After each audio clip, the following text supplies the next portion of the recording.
pemirsa, saya Amanda Syakila Fitra akan membacakan berita terkini, terpercaya, dan teraktual.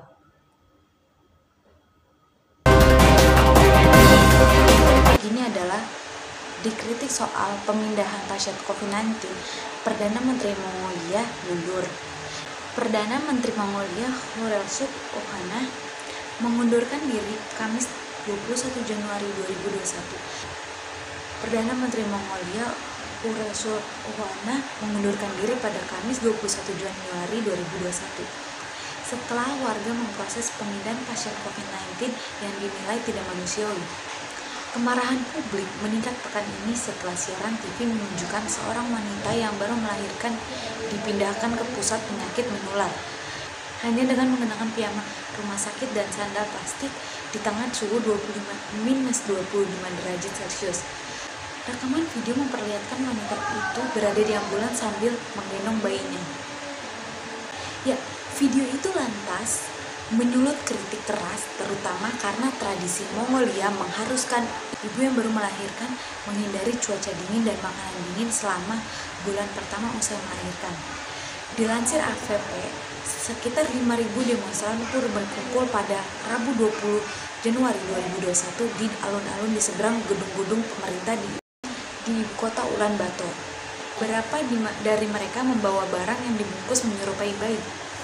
Menanggapi aksi protes tersebut, Perdana Menteri Okhanah kemudian meminta maaf atas nama pemerintah dan mengatakan dirinya akan segera mundur. Sayangnya, kami membuat kesalahan saat merelokasi ibu tersebut. Sungguh memilukan melihat bagaimana dia diperlakukan.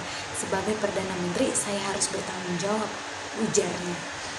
Di hari yang sama, pada hari Rabu 20 Januari 2021 malam, Wakil Perdana Menteri sekaligus Kepala Komisi Darurat Nasional yang menangani pandemi telah lebih dulu mengundurkan diri, diikuti oleh Menteri Kesehatan. Ketika Perdana Menteri mundur, Presiden Battulga Kholotma tetap menjabat sebagai kepala negara.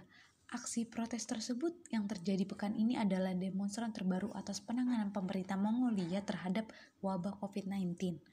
Setelah memberlakukan kontrol pembatasan ketat, Mongolia tahun lalu hanya melaporkan segelintir kasus COVID-19.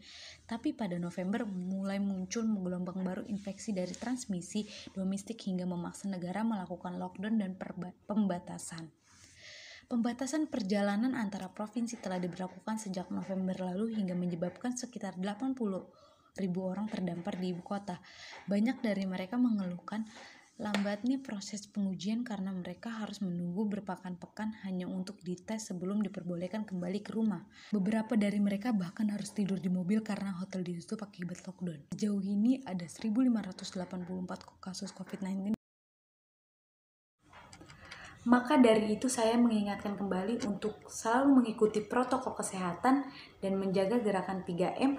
Jangan lupa menggunakan masker. Saya Amanda Syakila Fitra pamit undur diri. Selamat pagi dan sampai jumpa.